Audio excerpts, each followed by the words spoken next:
धर्मराज युधिष्ठिर कहने लगे कि हे भगवान, मैं आपको कोटि कोटि नमस्कार करता हूँ। अब आप कृपा करके चैत्र शुक्ल एकादशी का महात्म्य कहिए। श्री कृष्ण कहने लगे कि हे धर्मराज, यही प्रश्न एक समय राजा दिलीप ने गुरु वशिष्ठ जी से किया था और जो समाधान उन्होंने किया वो सब मैं तुमसे कहता हूँ। प्राचीन काल में भोगीपुर नामक एक नगर था। वहां पर अनेक ऐश्वर्यों से युक्त पुंडरीक नाम का एक राजा राज्य करता था। भोगीपुर नगर में अनेक अप्सरा, किन्नर तथा गंधर्व वास करते थे। उनमें से एक जगह ललिता और ललित नाम के दो स्त्री पुरुष अत्यंत वैभवशाली घर में निवास करते थे। उन दोनों में अत्यंत स्नेह था, यहाँ तक कि अलग अलग हो जाने पर दोनों व्याकुल हो जाते थे। एक समय पुंडरीक की सभा में अन्य गंधर्वों सहित ललित भी गान कर रहा था। गाते गाते उसको अपनी प्रिय ललिता का ध्यान आ गया और उसका स्वर भंग होने के कारण गाने का स्वरूप बिगड़ गया।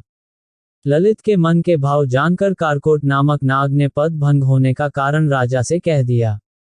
तब पुंडरीक ने क्रोधपूर्वक कहा कि तू मेरे सामने गाता हुआ अपनी स्त्री का स्मरण कर रहा है, अतः तू कच्चा मांस और मनुष्यों को खाने वाला राक्षस बनकर अपने किए कर्म का फल भोग।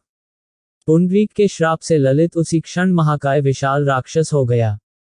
उसका मुख अत्यंत भयंकर, नेत्र सूर्य चंद्रमा की तरह प्रदीप्त तथा मुख से अग्नि निकलने लगी। उसकी नाक पर्वत की कंदरा के समान विशाल हो गई और गर्दन पर्वत के समान लगने लगी। सिर के बाल पर्वतों पर खड़े वृक्षों के समान लगने लगे तथा भुजाएं अत्यंत लंबी हो गईं। कुल मिलाकर उसका शरीर 8 योजन के विस्तार में हो गया। इस प्रकार राक्षस होकर वह अनेक प्रकार के दैग भोगने लगा। जब उसकी प्रियतमा ललिता को यह वृतांत मालूम हुआ तो उसे अत्यंत खेद हुआ और वह अपने पति के उद्धार का यत्न सोचने लगी। वह राक्षस अनेक प्रकार के घोर दैग सहता हुआ घने वनों में रहने लगा। उसकी स्त्री उसके पीछे पीछे जाती और विलाप करती रहती। एक बार ललिता अपने पति के पीछे घूमती घूमती विंध्याचल पर्वत पर पहुंच गई, जहां पर श्रृंगी ऋषि का आश्रम था। ललिता शीघ्र ही श्रृंगी ऋषि के आश्रम में गई और वहां जाकर विनीत भाव से प्रार्थना करने लगी। उसे देखकर श्रृंगी ऋषि बोले कि हे सुभगे, तुम कौन हो और यहाँ किस लिए आए हो? ललिता बोली कि हे मुने, मेरा नाम ललिता है। मेरा पति राजा पुंडरीक के श्राप से विशालकाय राक्षस हो गया है। इसका मुझको महान दैक है। उसके उद्धार का कोई उपाय बतलाए। श्रृंगी ऋषि बोले, हे गंधर्व कन्या, अब चैत्र शुक्ल एकादशी आने वाली है, जिसका नाम कामदा एकादशी है। इसका व्रत करने से मनुष्य के सब कार्य सिद्ध होते हैं। यदि तू कामदा एकादशी का व्रत कर उसके पुण्य का फल अपने पति को दे तो वह शीघ्र ही राक्षस योनि से मुक्त हो जाएगा और राजा का श्राप भी अवश्यमेव शांत हो जाएगा।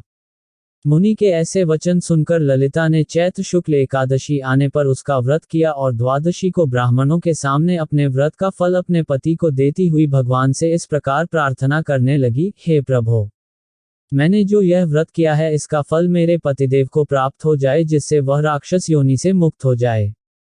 एकादशी का फल देते ही उसका पति राक्षस योनि से मुक्त होकर अपने पुराने स्वरूप को प्राप्त हुआ। फिर अनेक सुंदर वस्त्राभूषणों से युक्त होकर ललिता के साथ विहार करने लगा। उसके पश्चात वे दोनों विमान में बैठकर स्वर्गलोक को चले गए। वशिष्ठ मुनि कहने लगे कि हे राजन, इस व्रत को विधिपूर्वक करने से समस्त पाप नाश हो जाते हैं तथा राक्षस आदि की योनि भी छूट जाती है। संसार में इसके बराबर कोई और दूसरा व्रत नहीं है। इसकी कथा पढ़ने या सुनने से वाजपेय यज्ञ का फल प्राप्त होता है।